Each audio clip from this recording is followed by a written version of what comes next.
course in 4-part, Part 1, Part 2, Part 3, and Part 4. Now look at Part 1. Part 1. A woman wants to find out about a paragliding course. Listen to the conversation between the woman and the man and answer the questions. First, you have some time to look at questions 1 to 7.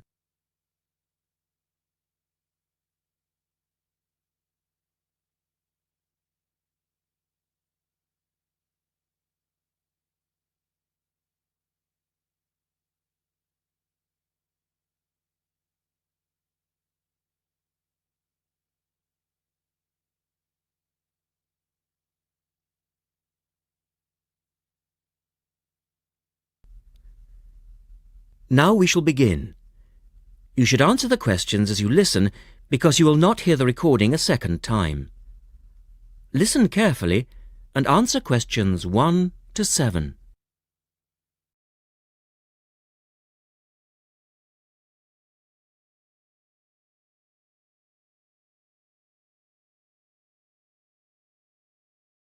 Hello, Paraglider's Paradise. How can I help you? Oh, hi. I'm interested in doing a course in paragliding. Which course are you interested in? Well, I'm not sure. What's available? Well, we've got the introductory course which lasts for 2 days. Okay. Or there's the 4-day beginner's course, which is what most people do first. I'd tend to recommend that one. And there's also the elementary pilot course, which takes 5 to 6 days depending on conditions. We might try the beginner's course. What sort of prices are we looking at? The introductory is $190. The beginner's course, which is probably what you'd be looking at, is $320. No, sorry, $330. It's just gone up. And the pilot course is $430. Right. And you also have to become a member of our club so that you're insured. That'll cost you $12 a day. Everyone has to take out insurance, you see. Does that cover me if I break a leg? No, I'm afraid not. It's only third party and covers you against damage to other people or their belongings, but not theft or injury. You would need to take out your own personal accident insurance. I see. And what's the best way to get to your place? By public transport, or could we come by bike? We're pretty keen cyclists. It's difficult by public transport, though there is a bus from Newcastle. Most people get here by car, though, 'cause we're a little off the beaten track. But you could ride here, okay? I'll send you a map. Just let me take down a few details. What's your name? Maria Gentle. And your address, Maria? Well, I'm a student staying with a family in Newcastle. So it's care of... Care of Mr. and Mrs. McDonald. like the hamburgers? Yes, exactly. McDonald. The post office box address is probably best. It's P.O. Box 676, Newcastle. Is there a fax number there? Because I could fax you the information. Yes, actually there is. It's 0249, that's for Newcastle, and then 775431. Okay, now if you decide to do one of our courses, you'll need to book in advance and to pay when you book. How would you be paying? By credit card, if that's okay. Do you take Visa? Yes, fine. We take all major cards, including Visa. Okay then. Thanks very much. The girl is telling her friend about the course. Look at questions 8 to 10.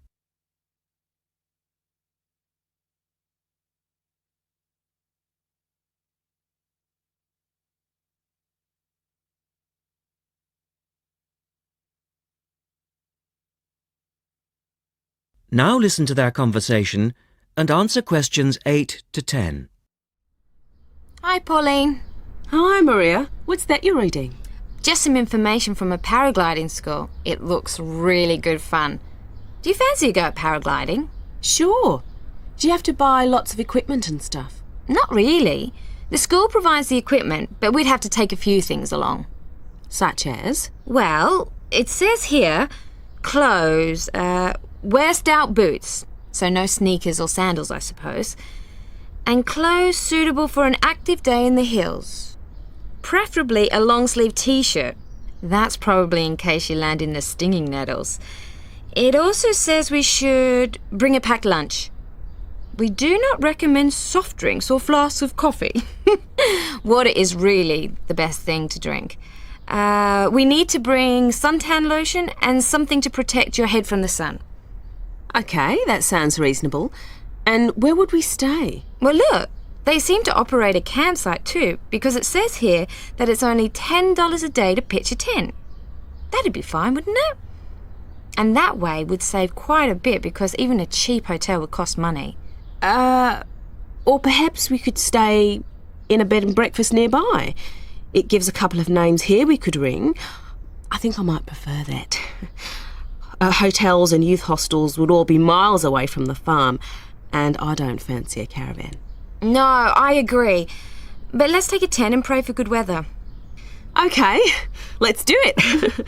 What about next weekend? No, I can't. I'm going on a geography field trip. And then it's the weekend before the exams, and I really do need to study. OK then, let's make it the one after the exams. Fine. We'll need a break by then. Can you ring and let me know if you can find out some... That is the end of part 1. You now have half a minute to check your answers.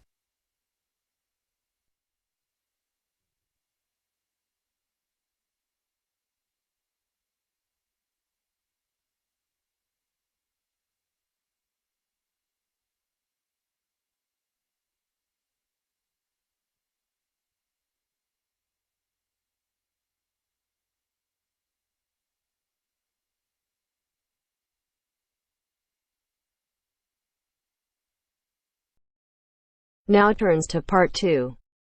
Part 2. Listen to a man talking to a group of people at a weekend work conference in a hotel. First, look at questions 11 to 14.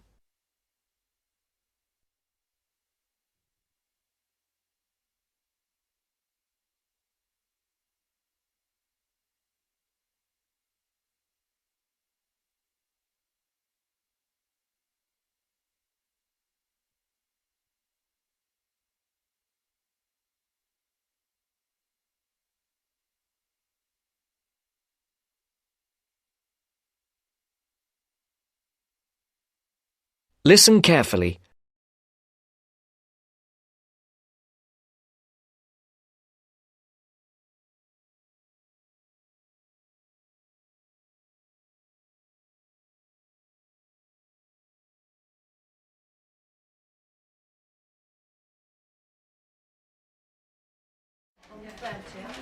OK, can everyone listen again now, please? Now you know how much of the weekend will be work and what some of the meetings and sessions are about, I'd like to tell you something about how you can spend some of the free time you have over the weekend, both inside the hotel and outside in the town centre. As I've said, you'll be free from around 5 today and on Saturday and from lunchtime on Sunday, and there's plenty to do. This is the first time we've had the conference at the Royal Spa Hotel, and I'm sure you'll agree it's a very nice place. Really, there's no need to leave the hotel at all if you don't want to, but I'm sure some of you will want to get out for a change of environment. OK, first, restaurants and bars. I'm sure you all saw that there was a bar near the entrance as you came into the hotel, but there are actually 2 more bars. One is also on the ground floor, behind the main restaurant, and the other is on the top floor. That one has a very nice terrace where you can sit outside and enjoy the view. That bar is for hotel guests only and is usually a bit quieter. As I say, the main restaurant is on the ground floor. We will have breakfast and lunch there, so you'll get to know it well. There is also a smaller restaurant for coffee, sandwiches and snacks on the 3rd floor, and that is also only for hotel guests. There is a gym and health club in the basement, The gym has a good range of equipment and is open from 7 a.m. I know some of you were talking about a swimming pool, but unfortunately there is no swimming pool. I will tell you where there is a pool close to the hotel in a moment.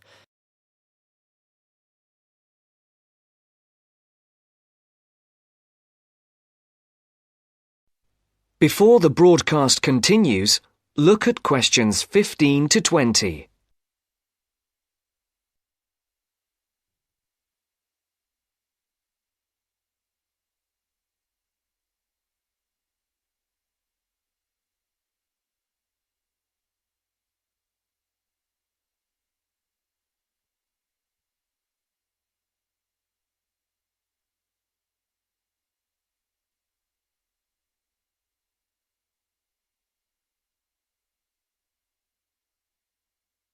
You will now listen to the second part of the talk.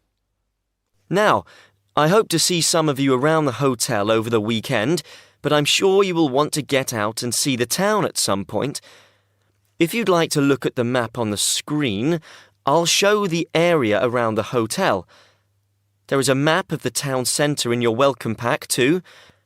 OK, you can see the hotel here, in the middle of the map, and the main entrance here at the top, in Carlisle Street.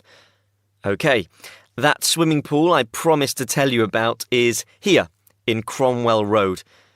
If you turn right out of the hotel, it's about 10 minutes up the road in the 3rd Street on the left. It's open until 7 p.m. and until 5 on Sunday. There's a very nice park here to the north, again about 10 minutes away. In the middle of the park is a boating lake, so if the weather's good on Sunday, it might be a nice way to relax. If you want to see a movie this evening or on Saturday night, the cinema is here, in the High Street. Come out of the hotel and turn left. The High Street is only 3 minutes away. The cinema is here at the top of the street, next to a fairly large car park. Now, restaurants. There is a good Chinese restaurant in the middle of the High Street, here on the right. It's directly opposite the town hall. It's called the White Orchid. Another very nice restaurant is Leonardo's. It does Spanish and Mexican food. It's here, at the bottom of the High Street. So, turn left at the end of Carlisle Street, walk down for 5 minutes, and you'll see it on the other side of the road. I went to Leonardo's last time I was here, so I can recommend it. Now, if anyone wants to see some live music, there is always a jazz band playing at the Pink Coconut. Yeah, that's right, the Pink Coconut. That's here, in a little street behind the hotel. The street name is not on the map, but it's easy to find. Turn right out of the main entrance, and then take the first right to go back round to the back of the hotel. So, I think that's everything.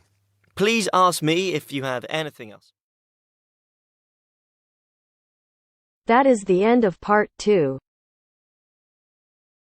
You now have half a minute to check your answers.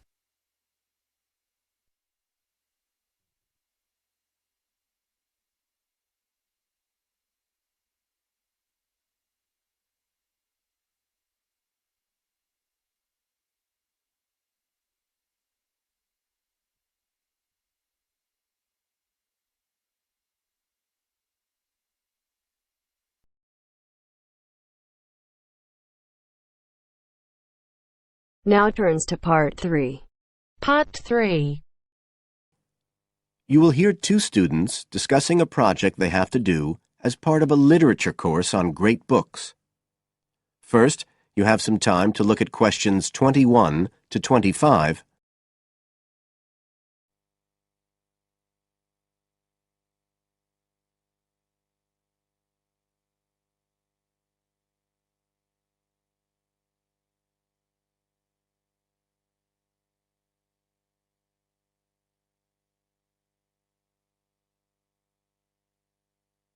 Now listen carefully and answer questions 21 to 25.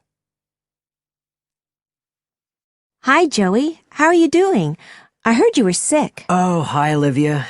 Yeah, I had a virus last week, and I missed a whole pile of lectures, like the first one on the great books in literature, where Dr. Castle gave us all the information about the semester project. I can give you copies of the handouts. I've got them right here. That's okay. I already collected the handouts, but I'm not very clear about all the details. I know we each have to choose an individual author.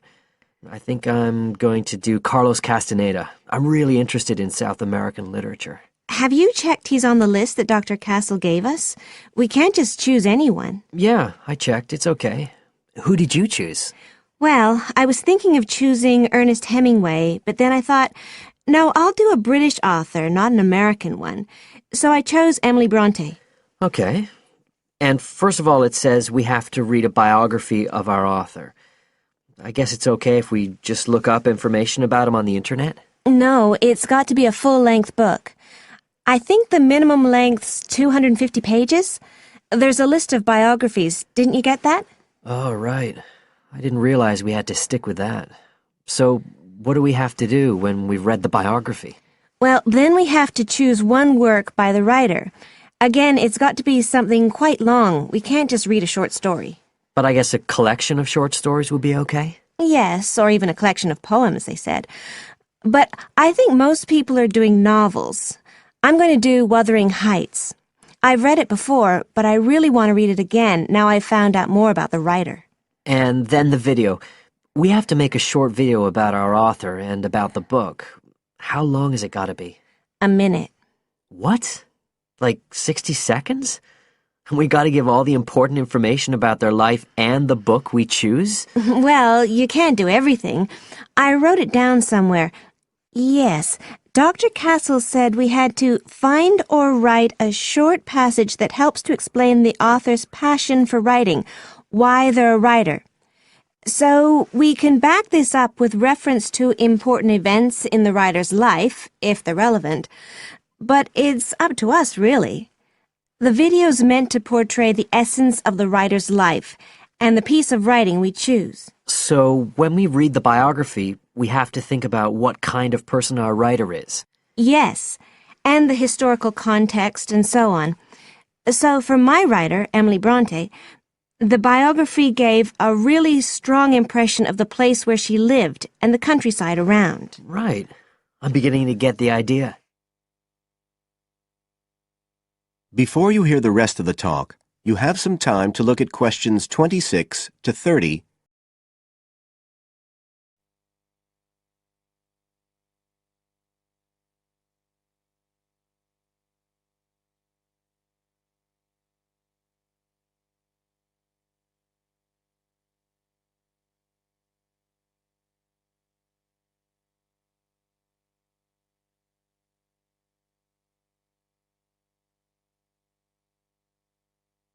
Now listen and answer questions 26 to 30. Can I check the other requirements with you? Sure. The handout said after we'd read the biography, we had to read the work we'd chosen by our author and choose a passage that's typical in some way, that typifies the author's interests and style. Yes, but at the same time, it has to relate to the biographical extract you choose. There's got to be some sort of theme linking them. Okay, I'm with you. And then you have to think about the video. So are we meant to dramatize the scene we choose? I guess we could, but there's not a lot of time for that. I think it's more how we can use things like sound effects to create the atmosphere, the feeling we want. And presumably visuals as well? Yeah, of course. I mean, I suppose that's the whole point of making a video. But whatever we use has to be historically in keeping with the author. We can use things like digital image processing to do it all. So we can use any computer software we want? Sure. And it's important that we use a range, not just one software program. That's actually one of the things we're assessed on. Okay. Oh, and something else that's apparently really important is to keep track of the materials we use and to acknowledge them. Including stuff we download off the internet, presumably? Yeah, so our video has to list all the material used with details of the source in a bibliography at the end. Okay, And you were talking about assessment of the project. Did they give us the criteria? I couldn't find anything on the handout. Sure. He gave us them in the lecture. Let's see, you get 25% just for getting all the components done. That's both sets of reading and the video. Then the second part is actually how successful we are at getting the essence of the work. They call that content, and that counts for 50%. Then the last 25% is on the video itself, the artistic and technical side. Great. Well, that sounds a lot of work, but a whole lot better than just handing in a paper. Thanks a lot, Olivia. You're welcome. That is the end of part 3. You now have half a minute to check your answers.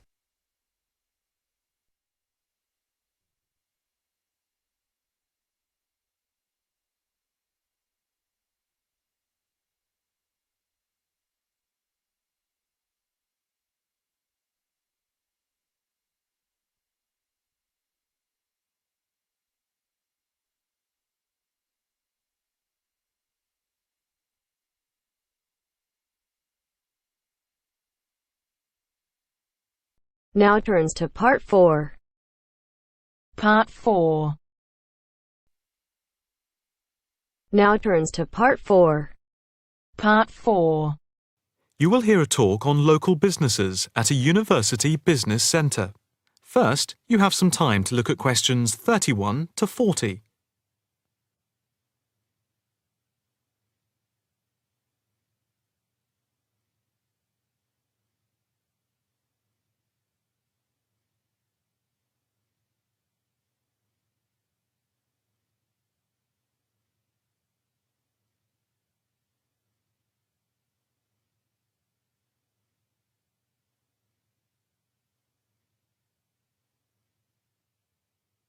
Now listen carefully and answer questions 31 to 40.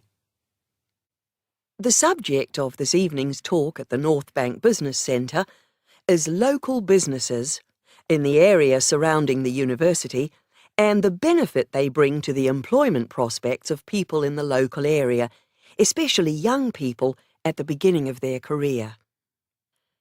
We established the centre in response to approaches from several business people in the area who had wanted to start up new businesses, but who had not managed to find any help locally and did not know where to turn. Moreover, they had all, without exception, come up against enormous bureaucratic obstacles. We therefore invited them in as a group to meet the members of the department and the students. Stemming from that is the centre, which now focuses mainly, but not exclusively, on business startups. Just after the centre was set up, snapshot research conducted by the department over the telephone gave some startling results. The information about local businesses revealed that 3 out of every 10 local business startups that we could collect information on had failed within the first 6 months, and another 5 had gone within the year, leaving only 2. The most common reasons given for the business's closing were, first, high rents, which are 33% higher than the national average, due to the area being very central. Second, lack of knowledge about grants, basically because of ignorance about how to access them. And thirdly, a lack of business support, because they did not know where to obtain advice from. Since the centre came into existence 3 years ago, we have helped change this climate of failure. The current statistics show a remarkable turnaround in the fortunes of local businesses. And now, after a year, only 2 businesses close out of every 10, compared to 8 before the centre was set up.